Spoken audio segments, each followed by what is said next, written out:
Hello, everyone, and welcome to the latest episode of Toy Geek Maniac. I am your host, Chad Miller.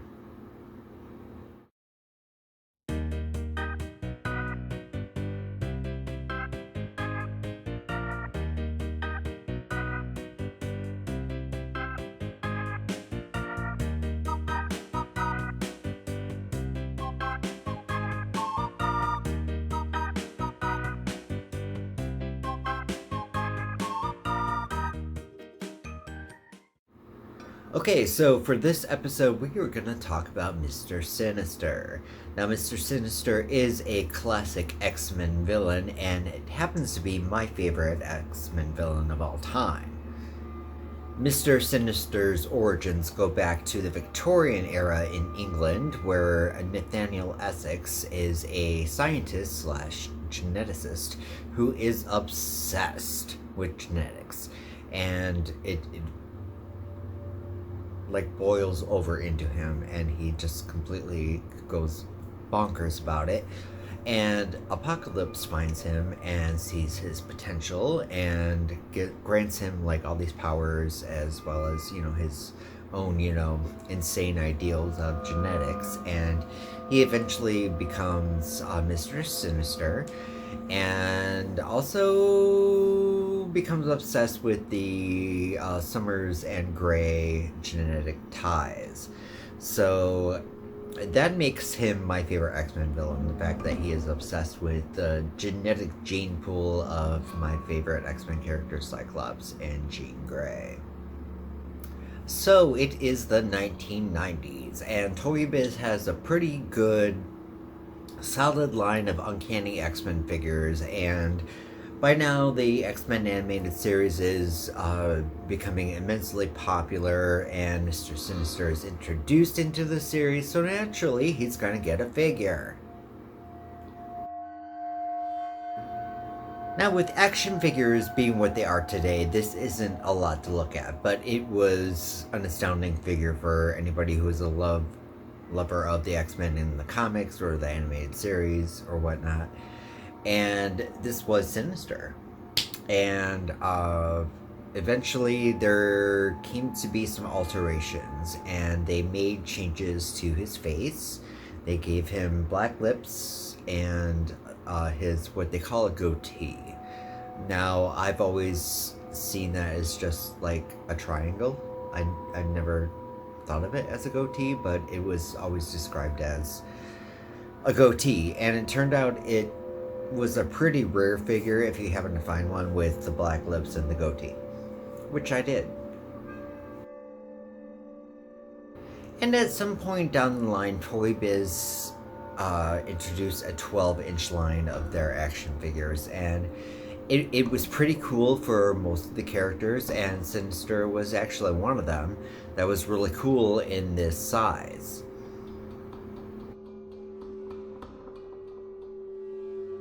So at some point in time, Toy Biz decided to do a series, what they called famous covers, and they chose specific characters to be done in a Mego style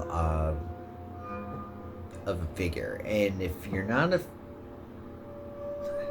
a fan or familiar with Megos, they were a series of action figures in the 70s that were basically like 8 to 10 inch action figures that were articulated beyond belief. They had an immense amount of articulation. However, they had like cloth-like costumes, and they looked really chintzy. For the time when the Megos were first out, they were phenomenal. It was great. And this line sported, I want to say, what, I got 4? I can't remember how many were introduced, but they had one of Jean Grey, they had one of Dark Phoenix, Storm, and then Sinister. So I did get Sinister, and it was an okay representation. I still have it. It was great at the time because, hey, Sinister, we're representing.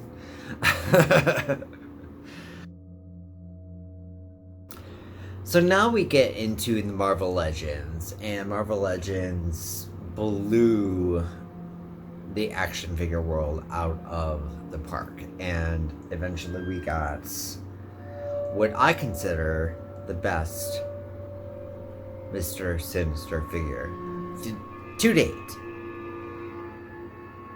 And here it is. This is gorgeous. The cape is, I think, my favorite feature. It's shredded like it should be, and it's red on the interior and blue on the posterior. And there's a few details about this figure that are interesting. The articulation is really good. The representation of the character is actually awesome. Aside, it's kind of dusty, sorry. On the side of the face, you get like another like aspect of maybe the goatee, which is not a goatee. The face sculpt is pretty, I wouldn't say exaggerated. It's, then again, I don't know, at a distance it seems fine.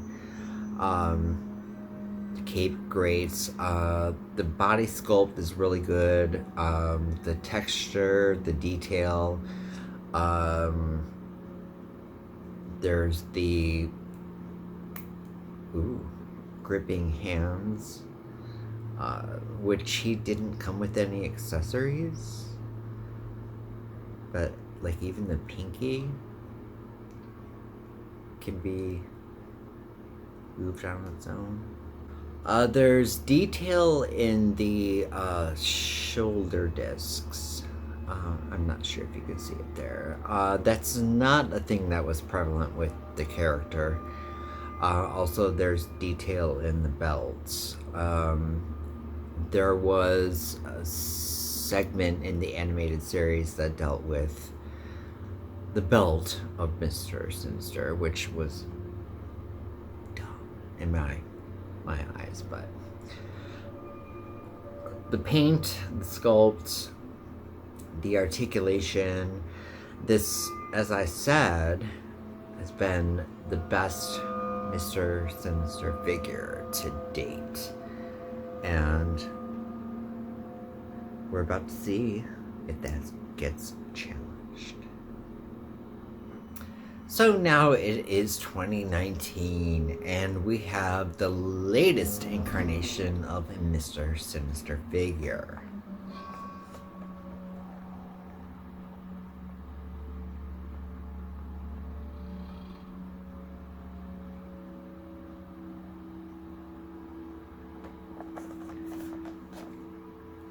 And we're going to see how this stands up to my standards as a comic book fan, an action figure fan, and a fan of Sinister in general. I mean,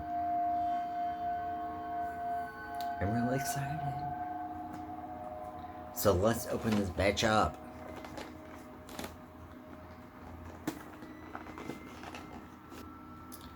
Alright, so the biggest thing that I was like really concerned about is that it looked like the cape was all one piece, and that's the thing that I really loved about the other one, was that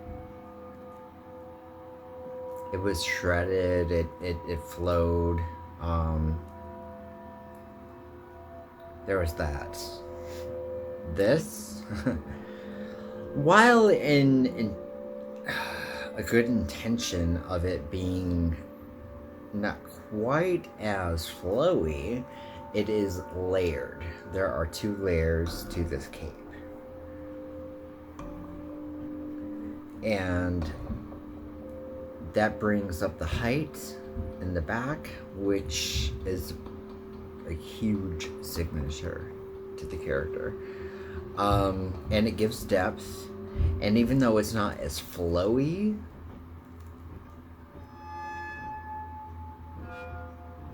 kudos. One thing I really love about the face sculpt, I'm not sure. Let's kind of get it zoomed in here.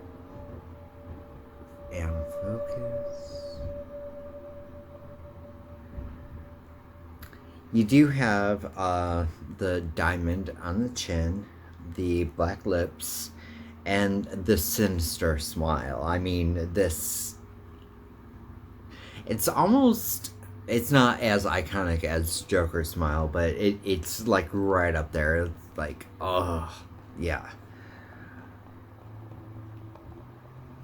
The eyes have a nice little red tint to them, which is great. And the body paint being like this metallic blue is so astounding. You have the articulation everywhere it's supposed to be, and even when you extend the arms out, the shoulder pieces do not fall off. Yes. The head gets to move around freely because of the texture of the cape, and it shows that nice metallic, like, look at that. I'm in love with this figure.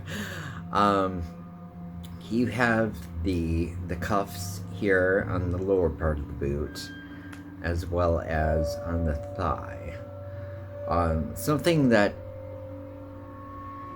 when I'm thinking of the schematics of Sinister, that is something that's very integral, and it's beautiful.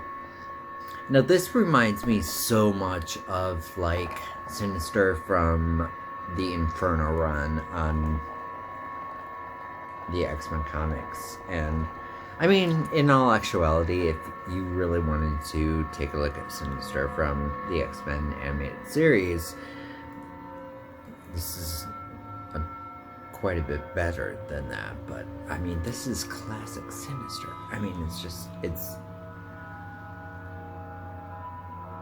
it's gorgeous. Okay, let's see how he stands. So, the one thing I was concerned with was the posability with the cape being so, like, back heavy. And Marvel Legends does a great thing with their capes, and they make them a part of the standability of the figure, where you can kind of use the cape to prop the figure up if need be. And in this case, that is essential. We're going to see about range of motion here pretty soon, if that is going to be affected by this or not. So yeah, on the first side shot, you can tell that the cape does its job. It doesn't take away from the stance of the figure, and I love that. It looks like it's an organic stance, even though the cape is supporting the figure. Even while most people never see the backside of an action figure,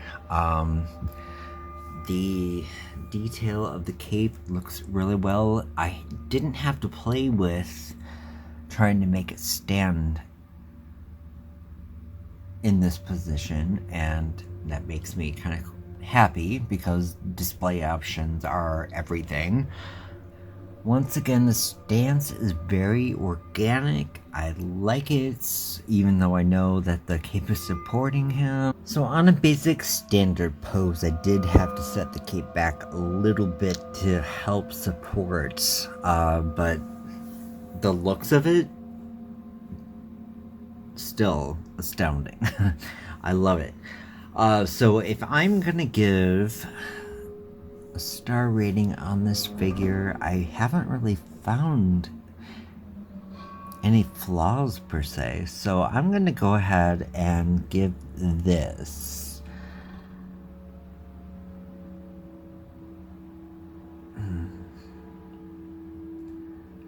I'm gonna give it an 8 out of a 10. So do I find that this newest incarnation of Mr. Sinister is my favorite figure of Mr. Sinister since the Marvel Legends one on the right? Yes.